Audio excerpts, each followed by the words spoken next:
Alright, YouTube, man, what's good with y'all boys? So yesterday was the college football 27 release, not release, but we got a bunch of news about college football 27. Now, for me, Dynasty is going to be the mode that I'm focused on a lot. I'm gonna dab into every mode when it does drop. But Dynasty is the mode I play heavy. So that is the content y'all gonna be seeing. Y'all gonna be seeing a rebuild, and then y'all might also be seeing an online league. Um, yeah. But we're gonna watch this trailer. I didn't get to see the news really yesterday. I've seen stuff on Twitter about it, but we're kind of about to go through and just kind of see what is coming new. I've seen things in chat or whatever that I'm interested in. So we finna take a look at this, and y'all boys new to the channel, or if y'all are returning, like the video. Let's get try to get this video to 10 likes. Subscribe if you're new. We are one sub away from 700 subscribers. But done talking, we're gonna jump into this trailer. A century of futility is forgotten. The Indiana Hoosiers are the kings of college football.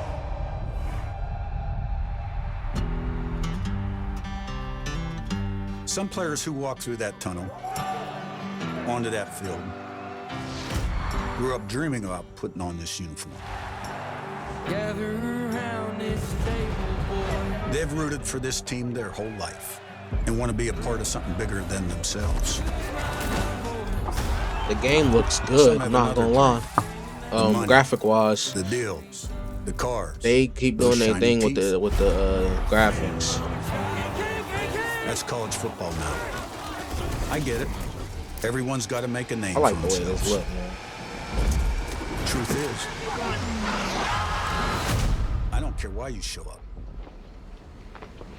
I care what happens after you do. We're having it.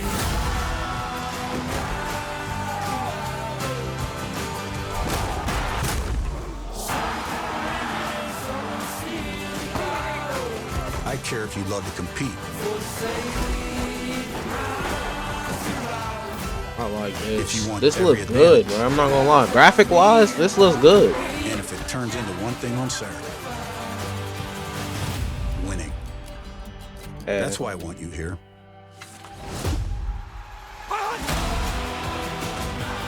I did see they added the tush push in there. You gotta time it though. That's hard.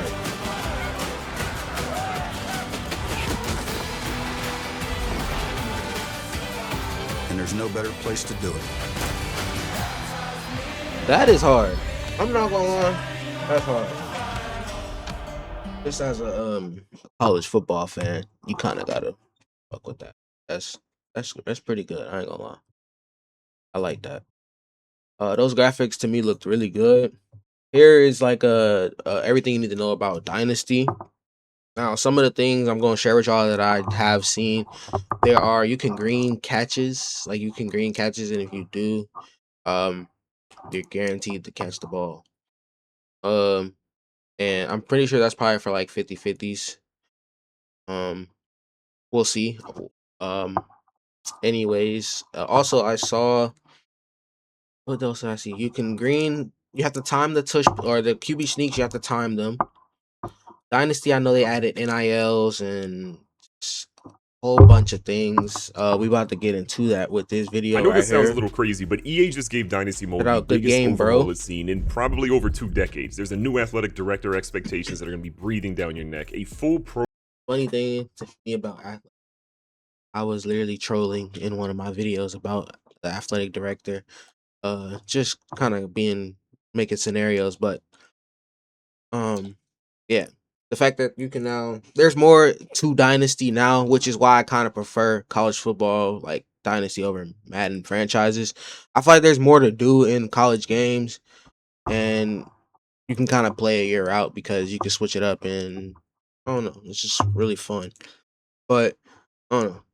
Program budget you actually have to manage, and a coaching carousel that, thank God, finally works and behaves like the real thing. And there's an NIL system deep enough that it basically becomes a second job. On paper, this is the Dynasty mode that a lot of us have been begging for since NCAA Football 14 first went away. But there's it really gives you something like you really gotta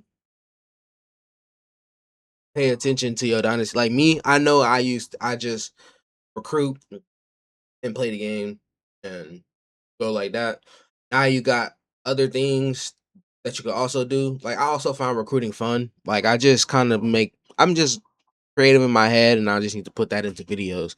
But you just to make the game fun, I feel like with Dynasty, you just kind of make scenarios or just do it your way, basically. I feel like This is also Dynasty the kind of most gives you freedom complicated to Dynasty has probably ever been, and make some a of you are real going to be good school. frustrated. But at the same time, this game has It's never fun to looked me or because I love sounded college better. There's football. new stadiums, new traditions, dynamic weather that changes how you play on a play-to-play basis, a refreshed broadcast booth. We're getting a lot this year. And then there's that one decision that EA made that I think the community should be absolutely furious about, and we got to talk about it because it just might set a precedent for everything that comes after, and it makes me nervous. So before you fire up your 30-year build Dynasty with Sacramento State or North Dakota State, let's go through exactly what's changing, what actually matters, and where this thing is going to trip people up. There's really a fundamental shift in Dynasty this year, because before, your job was pretty simple. You won some games, maybe win a title or a conference championship, and you felt pretty good. But now, every school gives you 3 different expectations the moment you take the job, and they're not the same from school to school. Some programs want you to compete right now, some want you to build something over time, and then some want you to take the rivalry game really seriously so that you don't end up like Ryan Day on the hot seat because you can't beat Michigan. So your expectations might be to win a championship within 4 seasons, or sign a top 25 or top 60 recruiting class, keep your facility as a leader. It might be a specific. I'm not gonna lie, that right there though, it makes it. That's why I was trying to say, like, it makes it to where you really gotta pay attention to what you're doing, and I don't know. I think it'll get the game longevity. You take time, really seeing what you're doing, building up your stuff. You got certain goals to complete at certain schools. Everybody's stuff is not the same, so everybody, like those 32 people leagues, those are gonna be like lit. I'm not gonna lie, because you got so much to do and everybody got stuff to do to build up their school, and if you just kind of just not really doing it, it's gonna kind of show. Like you got to do more than just recruiting now. 20 turnovers or recruiting So, more players in your actual. I feel like that's state. pretty And this is good. the part that I actually like Now, because it moves your dynasty. People that don't, I ain't gonna say for people that don't necessarily have time to do that. You obviously won't join a league like that or something, but I don't know. We'll kind of see how it goes. But as a person that does play online leagues, I do kind of like that.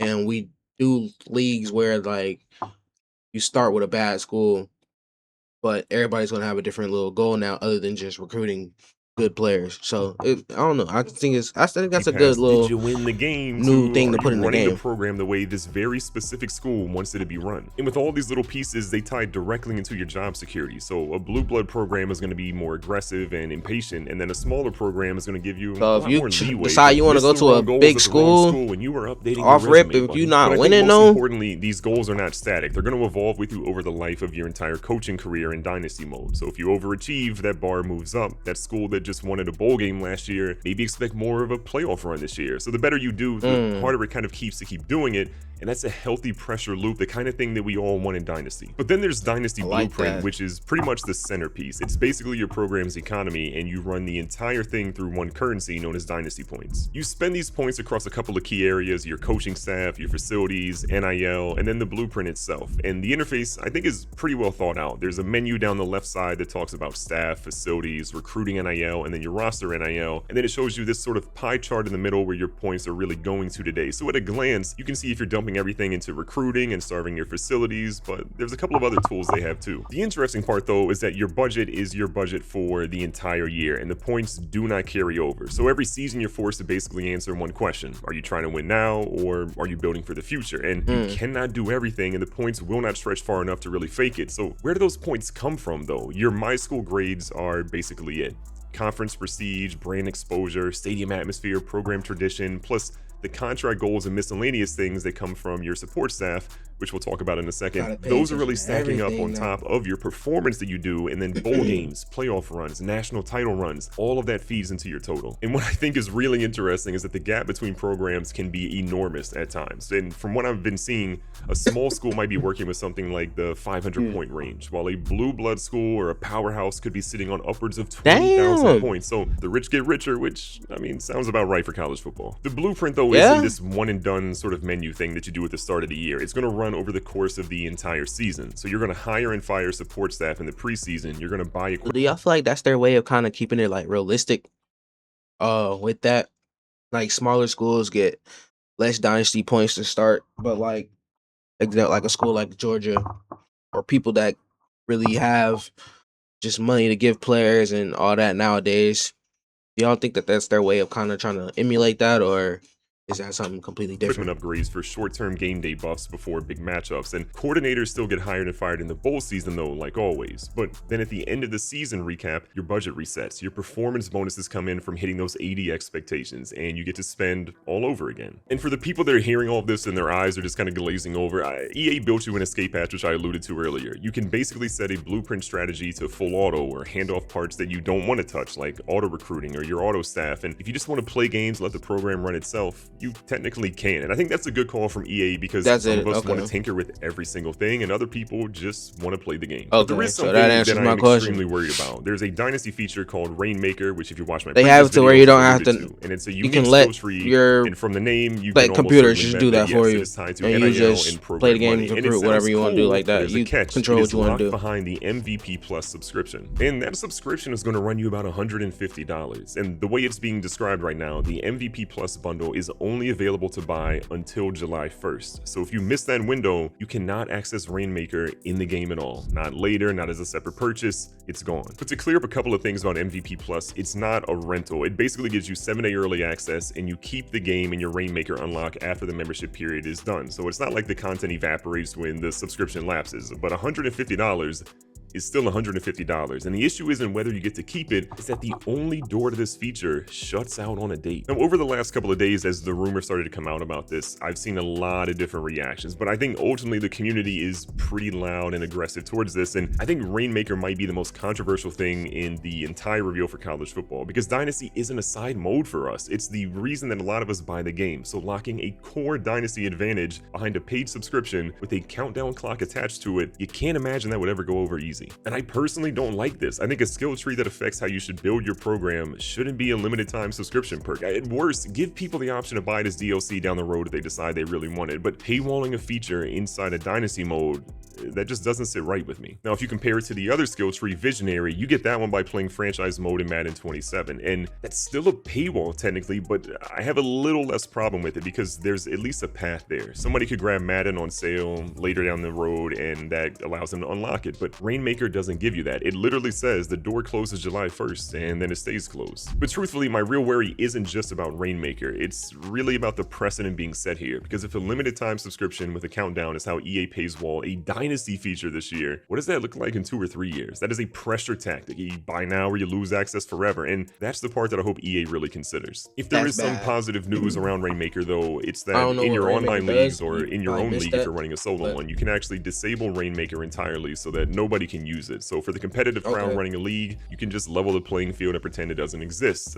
It helps, but it doesn't fix the massive precedent that EA is about to set. Now, if you're enjoying this breakdown I'm doing of College Football 27's Dynasty mode, do me a favor and hit the subscribe button, because I am pushing closer to 300,000 subs every single day, and I've never been closer, and you can help me get there. And all I'm saying is, if you're enjoying this and you like this type of content, I got plenty more just like it coming soon. Now, jumping into NIL, I think this is probably the biggest and most important system in the entire Dynasty mode. I think it's arguably also the deepest system in the game, and it kind of works in 2 halves. You have the recruiting NIL for the guys you're trying to bring in, and you have your roster NIL, which is for guys that you're trying to keep. So if we start with recruiting, every recruit now has a set of NIL expectations based on his star rating, his position, his deal breakers, and your school's prestige. And the example EA gave, I think, kind of really drives this one home, because the #1 player in the country wanted 140 NIL points from UCLA, but that same player wanted 385 points from Ball State. So same kid, but almost 3 times the price for the smaller program, because recruits actually weigh that kind of situation they're walking into. A blue blood sells itself, but a directional school has to pay up to overcome it. That's the exact representation of modern recruiting that we've needed in Dynasty mode, and I love to see it there. The recruiting calendar is also going to shift a little bit too, because the NIL offers are going to start in week 0, but you can no longer hand out a scholarship in week 0 now. So that early window becomes about finding what EA was calling OKGs, or our kind of guys, players who actually fit your program instead of just the highest rated name on the board that you're throwing a scholarship at. But the beauty is that there's a long tail to all of this, so whatever you promise a kid out of high school or maybe out of the transfer portal sets a marker for them. If you go above and beyond on his NIL deal, you've just just told him that there's a new floor for what he expects from you. You can go back and adjust the bonus up or down, but if you lowball him after setting a high bar, your influence with that prospect is going to drop. Now, if you flip to the roster side, because everything matters now, so that's actually good. Signing talent does not mean your current roster is safe. Your existing players you already have their own NIL costs. They're driven by overall, their on-field performance, gives you a lot and to the do. awards they win, and that cost keeps climbing the longer they're good. So you can use NIL to manage the risk of them leaving, whether that's the transfer portal. If you enjoy it that much, like it gets costly. So I feel like it's good. A stud freshman things added. Now that Rainmaker thing, I don't know what they're talking about. His price is doubled. But I know high schooler you just signed putting something behind a paywall that really is going to be a roster dynasty squeeze feature. This series has never seen before. And I think EA leaned all the way in here because everything else stats at the end of the has season sounded pretty good so NIL far. spend rankings, so you can see It where you makes sense. stack up against everybody else. And at the end of recruiting, you can pull up every school's NIL payments to see how much that program threw around in total, along with everything else that's detailed there. After learning a lot about the system, I think it's really fantastic, but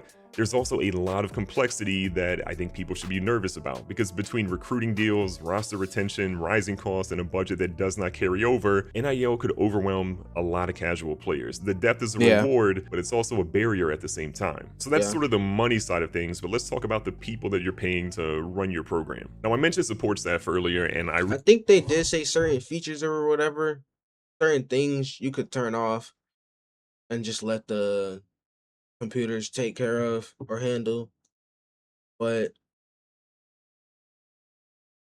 here to do all that, I feel like it's a good thing to have. Really like what they're doing. I personally here, will definitely a real layer to your pay attention dynasty. to You it. can hire up to 5 of them in the preseason, depending on the prestige of your school, and they're ranked anywhere from bronze, silver, gold, and platinum. Okay, but what do they actually do? Well, they buy you things like increased recruiting hours, faster player progression, better NIL expectation management, and fundraising. And I think fundraising is a neat little economy of its own, because you can spend points on a fundraising guy. He doesn't do anything for you that season, but then he turns around and pulls in an investment for the program in the following season. So the right hire pays for himself if you're patient. But there's also a little bit of flexibility here, because if your budget gets tight and you need to upgrade a facility, you can fire support staff to free up some points. So your staff isn't really locked in per se. It's kind of a lever you can pull when priorities are going to be changing for you mid-dynasty or mid-season. But when we talk about the coordinator hiring this year, I think that gets pretty fun. So when you've got a staff opening, you can scan every available coach in the country who would potentially be interested. Each one is going to show an expected value and then an interest meter. And the expected value is going to be relative to your actual school. So a coach who isn't interested in you today carries a much higher expected value for you than the program he actually wants. His cost is going to fluctuate based on a couple of things. So how interested is he in your school, his coach level, the position, the opportunity you're offering. The more he actually wants to be there, the cheaper he becomes. And you can dig into each coach's ability,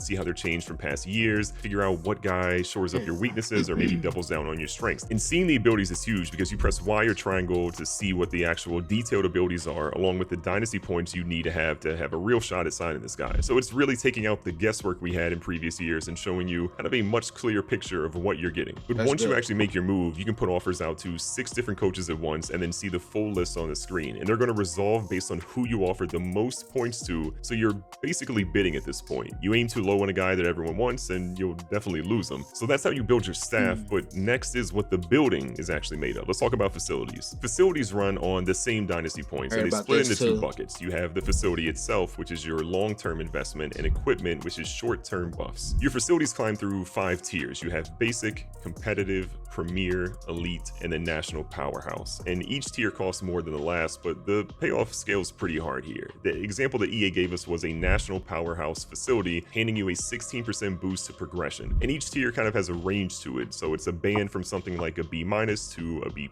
So upgrading isn't just jumping tiers, it's also nudging your grade up inside that tier. Higher facilities will help you on the recruiting trail and develop your guys faster, which matters a ton when you're trying to turn 3 stars into NFL draft picks. The tier upgrades happen in the offseason, and then they're locked in for you to build on the next year. Equipment is sort of a faster play, so each facility has up to 5 equipment slots, and those buffs do things like reduce your wear and tear or lower injury chance for a set time. And how you get those different equipment slots are based on your school prestige. So a 1-star gets 1, 2-star gets 2, and then again all the way up to 5 for a 5-star, getting 5. You can also buy equipment to bump your overall facility grade, so when you start out that new tier at a B-, you can kind of push that band into a B or B+ based on the equipment that you buy. So to help you understand it, facilities are are these patient compounding investments you have, and then your equipment is sort of the short-term boost you get when you need an edge right now. They're two different timelines, but they use the same exact budget, and you're gonna notice that theme keeps coming a lot back in this game. The coaching carousel is something that I have had significant issues with in college football since the series came back with 25 and then again with 26, but they have way more information packed into it than ever, and I think this is the year they finally actually get it right. In the coaching carousel in college football 27, you can see every single job. Let me know how y'all feel about what y'all heard about the facilities.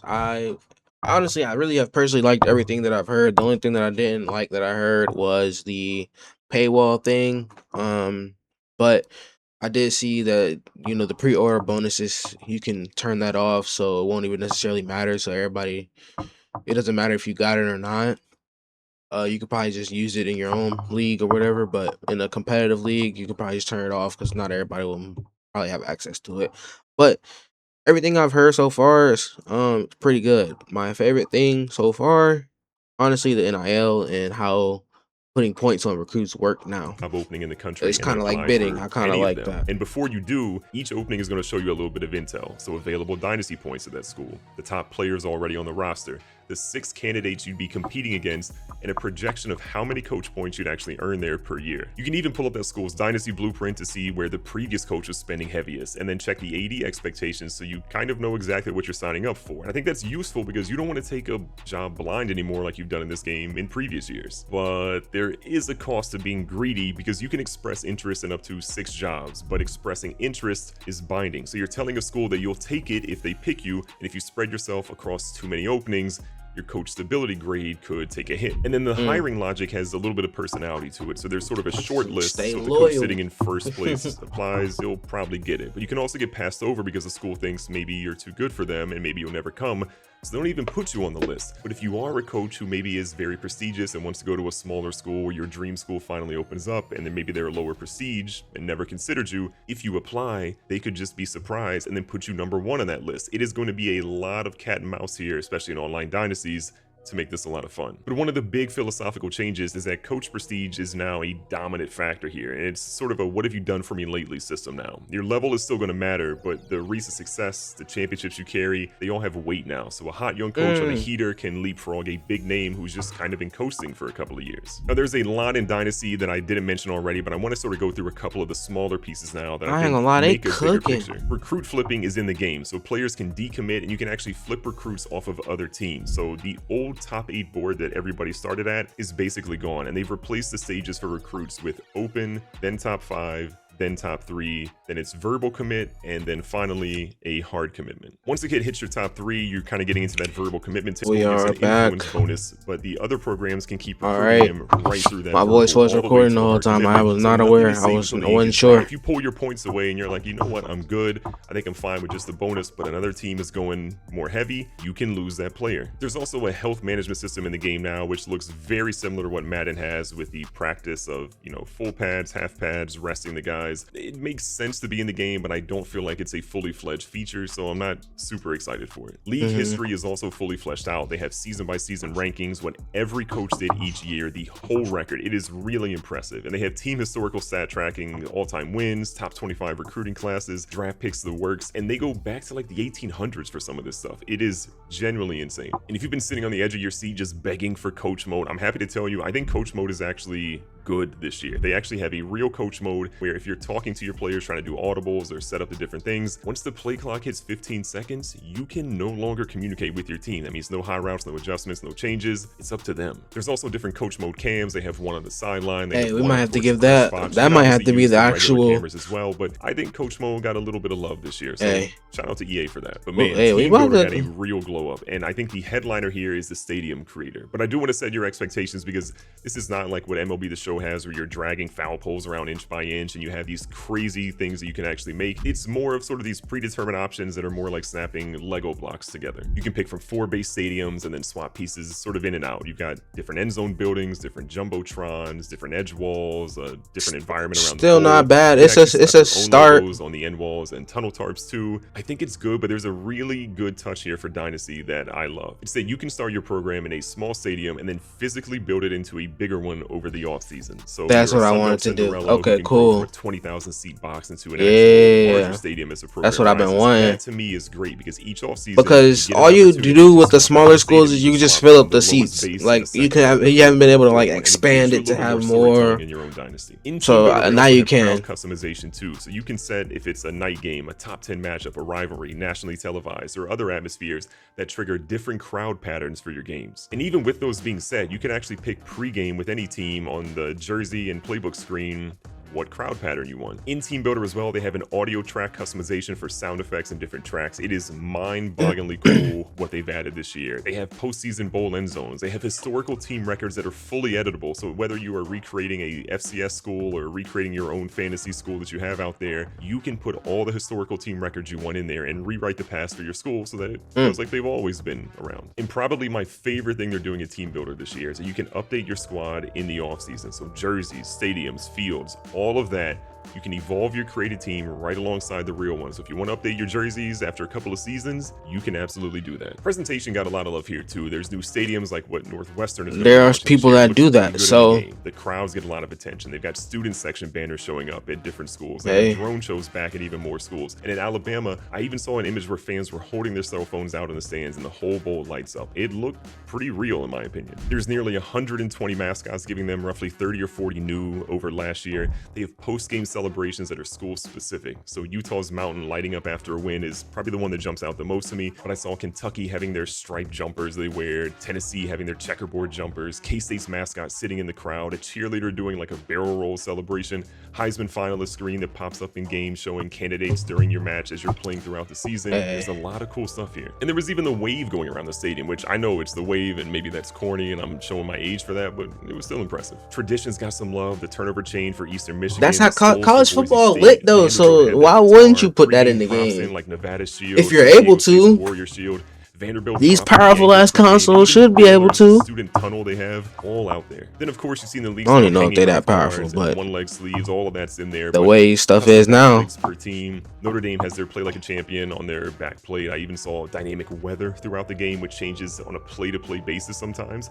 Rain and snow can actually intensify over the course of a game, and the snow will accumulate throughout the game. It's realistic. Fantastic. They talked about how there was a game that started with no weather and then light rain and then heavy rain and then back to light rain as the game closed out. That is the kind of stuff I think that will make for just dramatic games as they go out. Because the gameplay is going to change as the weather gets worse or gets better, so you've got to pay attention to what's happening. And as you're playing in these, there is uniform degradation. So snow, dirt, wetness will be caking onto the uniforms or player skins depending on the conditions and the time of day. And there's also a team builder feature I forgot to mention, that location, weather, and time of day are going to be a little bit better now. So you're not going to inherit the weather that you had before when you replaced the team.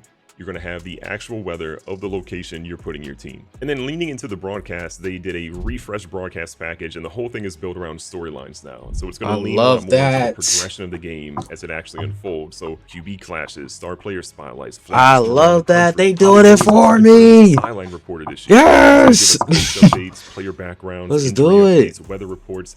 The deep dive that they even showed us. Hey, they cooked. I'm not gonna lie. Back LSU at Ole Miss. They pay. I think they kind of pay attention to what they people do, the content creators do, and now they're trying to implement it into the game. And we just got to see how they execute it when we get the game. Which, in my opinion, sounds a lot like Madden's halftime show, but I think that sounds good though. Like, if the game turns into a blowout, the broadcast is going to pivot. It's college football, man. Schedule instead of pretending this game is still competitive, or if you're deep in the season, you're trying to make a playoff run, it's bringing in the playoff. Why is his throwing style like that? This is 26 though. This clip. I think that's great. His throwing style is atrocious, man. Deep dive also showed Joel Klatt joining Chris Fowler in the booth, and I think that detail is really interesting because they even talked about Joel Klatt referencing things that happened during the season, like a receiver having over 1,000 yards after he made a catch in the CFP. And I think that, again, contextual awareness for stat commentary is fantastic, but it is interesting that Kirk Herbstreit is just apparently gone now. And the Heisman Trophy ceremony is also in the game. They have the walkouts, the stats on why each finalist made it, the anticipation, and Chris Fowler making the call. We finna have y'all boys watching our Heisman ceremonies.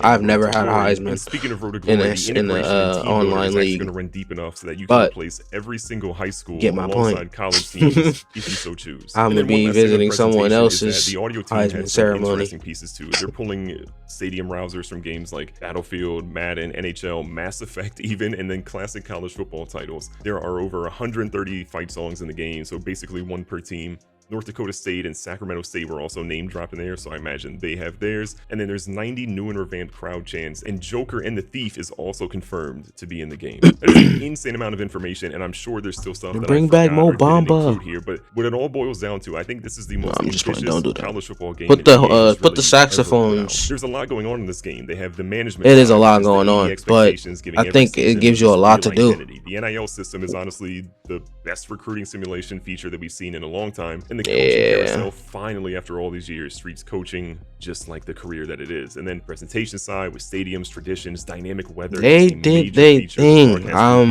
News wise, this was a really good informational video. A lot of this stuff in the community has everything that they are promoting. Besides that $150 subscription for Rainmaker, ambition and execution are two entirely different things. Yeah, and that's where I caution a lot of people here. A lot of these features sound great. A lot of these features feel like they have depth, but they just gotta execute it properly. We gotta, if it works properly, this game is fun. This will be a really good game this year because pre-launch features have a way of looking different once the servers go live. I am mostly optimistic. I think the stuff going on with Rainmaker is just diabolical, and I don't like it at all. The rest of the stuff they put in this game, I'm excited. You can watch another one of my videos on the screen right. I like that. Really did like that. Everything that was news for College Football 27, I'm really excited. If y'all are going to get the game, let me know. I have a league that y'all might be able to join if you're interested. It's kind of a chill league. We can talk crazy or whatever, but keep it respectful, please. But without further ado, I'm gonna get up out y'all hairs. I hope y'all enjoyed that. Let me know in the comments how y'all feel about the game and everything not the game, we haven't seen it, but everything that was said and brought in the video. Let me know how y'all feel about it, and we can chat about it in the comment section. I'll see y'all boys in the next video. Like, comment, subscribe. I'll see y'all in the next one.